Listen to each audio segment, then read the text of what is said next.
Obviously, lads, there's only one show in town, which is why Robbie is back and Nate is not here. Poor Nate, uh, is not feeling well after Tottenham's demolishing of Manchester United 3-0. Now, before we let Robbie loose, Conor, what did you make of the game?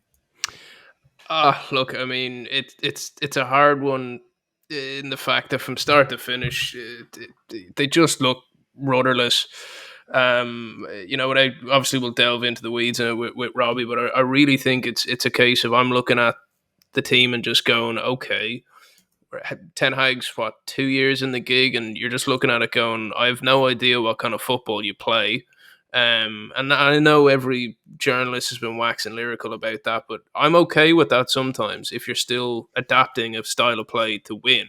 But week in, week out, they're losing games to poor teams. Like, I'm not calling Spurs a poor team, but like, I mean, they were definitely a beatable team. They made United look terrible, but they were definitely a beatable team. What about Like we you? were, we were only talking to Simon about how beatable Tottenham have been of Yeah, late. you So know, like it's not great. And then there's all the rumors about Ruud van Nistelrooy coming in and impressing the board, while Ten Hag isn't impressing the board. So from what I saw on social media today, so blame Twitter if any of this is wrong. Apparently, the players generally support him, um, but does that really mean anything in Man United anymore? I don't think they have enough player power to kind of affect change. Um, so when there's what seems to be a built-in replacement, there's always going to be an extra pressure. So is Rob, is this what's happening? Is that it's just that there's such an easy option there that they could turn to, that there's now extra pressure on Ten Hag, or is there pressure on Ten Hag for just not being up at the level you'd expect him to by now? I think it's definitely just it's related to Ten Hag that he has been like, I think they should have got rid of him after the FA Cup final. I know they won it, but that shouldn't have been enough to keep him in the game, in the job, considering how poor his record had been. And people talk about injuries and stuff like that, and they say stuff like he's been unlucky. But I think we have to look at it as well, and we aren't privy to it. But I've always believed that he has partly contributed to those injuries, possibly through, like, he picks the same team a lot, and there's a lot of muscle injuries. So that's a whole separate thing. I just don't. I think he's been completely unconvincing. And the fact that he kind of interviewed him again for his own role in the summer, like, he kind of, if it had been me, or I suppose it's easier to say when you're getting paid. I think he's getting paid probably £10 million a year or something, 9 million. But he knows the writings on the wall, because they went all over Europe. They talked to every other managerial candidate that they could have. Like, they spoke to Tuchel, they spoke to Pochettino, both of whom would have been way better. And then they kind of stuck them with Ten Hag, but under the kind of, the catch had to be that he had to bring in his whole new coaching staff, which was, one of them was Van Nistelrooy. So that's not good when that's happening to a manager. That it's kind of effectively, they're proofing themselves, because they know eventually they're going to have to sack him. And they made a mistake. Like these Ineos guys spent ages trying to buy the club. They done all the due diligence. They've been briefing to the media. They have Sir Dave Brailsford. They have the Ashworth they got from Newcastle. Omar Barada from Man City. Wilcox, who was from Southampton, who was previously at Man City. So they get all these boffins in the room, and their first big decision was to keep their manager, who hasn't performed, who, it's not like he's Ole Gunnar Solskjaer, who was a club legend and you kind of had the sympathy vote. He's not like Mourinho, who had brilliant success in the past and was so charismatic. He's just a random Dutch coach. Like, he reminds me of the guy from The Simpsons, Rex Banner. Do you know the guy who's chasing Homer? He's a charisma vacuum. Like, I think you're right though. I think you hit it right, yeah, just from what you said there. In that he's a coach. He's not a yeah, manager. yeah. That's the key thing here. And what I don't understand is, I totally agree with you that they should have got rid of him at the end of last year. I think it would have been a nice way to just sign it off. He gets a trophy, goes in the sun, no harm, no foul. Financially as well, it would have been a lot easier to offload him at that point, because what you had feck all left on his deal at that point. Well, now you're sitting looking at a contract till 2026. Okay, so on paper, that's, we'll say 9 million a year, 18 million total, plus his backroom staff. You're probably talking the guts of 25 mil. Even that, they gave him a 1 year extension. Like, if they really believed in him, they'd be giving him a 3 year extension. So he surely knows this is what's happening.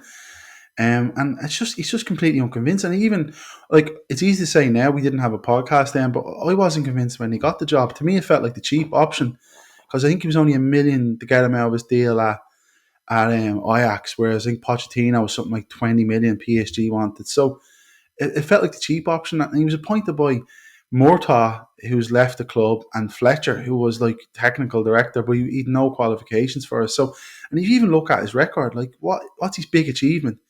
Getting Ajax to the semi-finals where he lost the Spurs. Like, is that it? There's one quote that came out of him when he was asked about his job security that I was just like, this is just a man trying to buy time. He said, in May, in all my last 6 seasons, there were always trophies. And so again, this is what we're aiming for. It's like, I'm sorry, mate. You can't rest on your laurels like that. Like. Yeah. It's like Ange, like we were talking to Simon about, like Ange saying, "Oh, I always win a trophy in my second year." Like, don't be making these silly predictions that just aren't. Whatever about true. That at least goes, okay, this year, and he's looking at every game, but going, hang on, lads, just give me till May, I'll win something, don't mind me. Like, that's just mental to me. Yeah, like winning a League Cup though, or like with the squad that's cost like 600-700 million, like it's. And then the FA Cup, which is a one-off game. But look, this is football. Anyone can win in a one-off game. They almost lost to Coventry in the previous game. But this is just the bigger stuff. If you actually look at them on the pitch, like, it's a complete mess. Like, it's just a mess. I don't know what they do all week. And he could blame the players. Like, he can't. It's not his fault that Rashford backs out of a 50-50. He can't take the blame for that. But he can't take the blame for where the players are positioned when United lose the ball. Like, if you're playing five-a-side and a guy runs 2/3 of the pitch and squares it, and your team score, like, that's terrible. Like, that's what I was going to say. And when you were saying about position, all I could think was that Van der Ven goal in the Spurs game. Like, I am sorry, that is one of the biggest howlers defensively I have seen. Let's just even keep it United in like 5 years more. Yeah, good like, run. he just ripped them apart.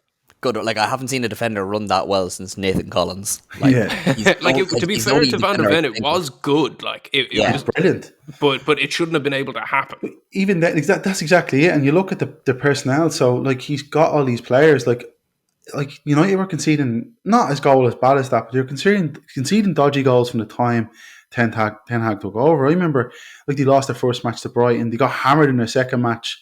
Like, Ronaldo played in their second match against Brentford away. Like, they got lost 7-0 to Liverpool at Anfield.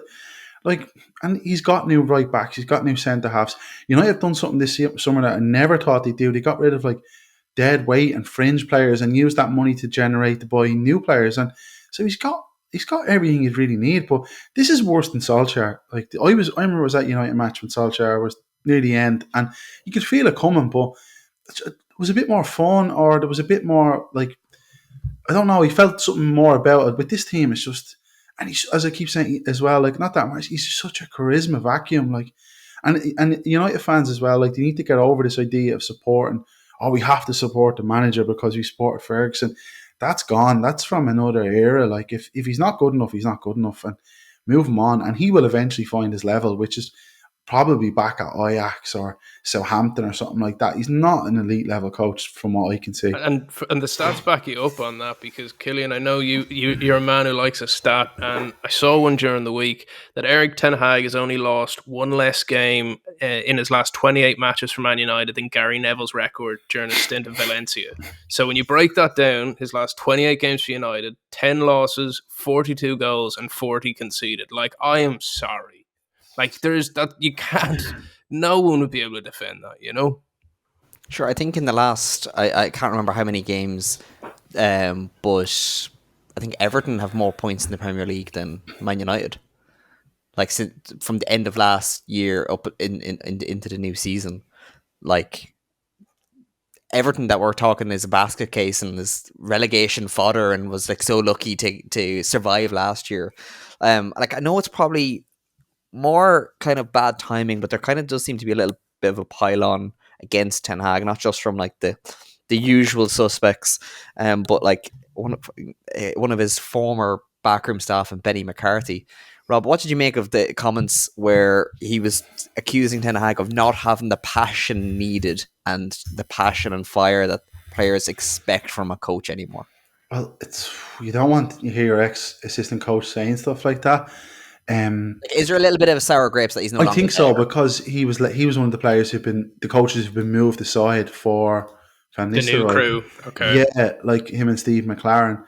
So, like, we can take it with a pinch of salt. The guy's lost his job, and by all accounts, the players seem to like McCarthy. Nate, if he was here, a bit to give you more info there. But I do agree with him. Like he says, passion. I would say my term would be charisma.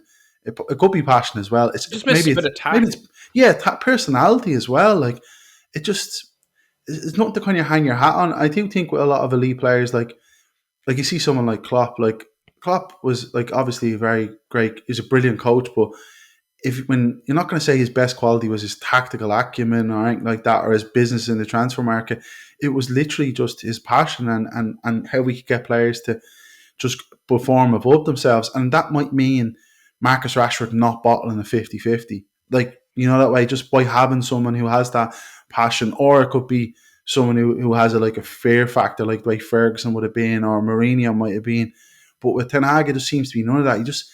He has this kind of real caretaker, accountancy type vibes, like real middle management, civil servant vibe off him. It's supervisor vibes, yeah. Yeah, and you're just like, you can picture, it's just, even like Louis van Gaal was a bit similar, but Van Gaal was very charismatic and he had the track record to back it up. And he had spice to him because even though he was stone mad, like he could buy into that. Yeah. I just don't, I think McCartney's obviously, he's better probably, which you would be, but there's definitely a grain of truth, and I don't think he has that passion or charisma wherever you might feel a manager needs. I don't know what you thought, Killian, but for me, I found it strange that a man who's on the hunt for a job in a job where loyalty is everything, that you come out, throwing statements like that around about your former work colleagues. I don't think it's the best look for McCarthy. Now, let's not forget or kid ourselves. Benny McCarthy was not always known for his professionalism. Well, fair, yeah. Like the man loved a kebab in London when he was. do you even remember he was at West Ham? No, exactly. I think him and Robbie Keane were there at the same time. That's trouble. Jesus. But it was like when they just went and signed loads of players before they got relegated, and you're just throwing anything at the wall. This was when they had signed like Guillermo Franco for the Mexican striker. They were just like, we have nobody that can score goals. Just get somebody, please. Barclays. Oh, absolutely class. There was Piccione, Frederick Piccione, who had been on loan at Portsmouth as well. Mido was brought in at one stage. He was very good at one point. For a very short period of his career, Mido was an absolute killer in the box. 2 weeks there in 07. Yeah. But when I think Benny McCarthy and Mido were there in and around the same time, and they would have had the collective weight of a back four.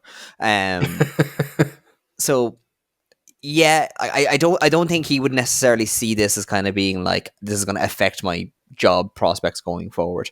Like, plus the other thing about Benny McCarthy was he was a full-time manager in South Africa. I think it was Orlando Pirates. He was managing. Okay. So like, I think that's more of the game he's playing. I think he's selling himself, kind of going to get a top job at least, or not even a big job, but at least a top three. Yeah, like I don't know if I'm a good coach because I have so much passion, the kind of passion you want from a manager. Because that is basically what he says. That's why the two of them didn't gel, was because he's so passionate and Ten Hag isn't. So I would take them with a pinch of salt. I think some of the stuff he was saying was crap. It's like, Ten Hag didn't make enough use of Ronaldo. We had conversations at that time. Ronaldo cost too much to have in the team. To make him try and play well, the rest of your team had to be crap because they all had to play towards him. And I think one of the things that is a kind of I don't want to say a death knell for Ten Hag, but I think it's going to be one of the things that will be used against him in the end whenever the next manager comes in, be it that in a month's time, January, end of the season. I think the next manager will get Marcus Rashford scoring properly and consistently. And I think that's going to be the big thing, is that like he's been around Rashford for so long and he keeps not being able to get a tune out of him. What age is Rashford now? 27 in October. Because, like, Yeah. I mean, he's no longer, like, this sounds mental when I say it, but he's not a young player anymore. Like, But No. he's going to enter a period now where he's going to start slowing down, probably because that's the type of player that's the type of build he has and profile he has. So you He's gonna have to probably move see him the best centre of at him. least. Like they'll have to move him centre because like he's not going to have the physicality for much longer to be able to kind of play that kind of left forward role. I think if they wait to get a manager in the summer, if they get rid of Ten Hag, which I imagine they will, I would be surprised if Rashford is still there for that new manager for long anyway. Yeah, I think he should have went already. Like I'm on the record of saying that, but I think one of the things with him is because he's an academy player.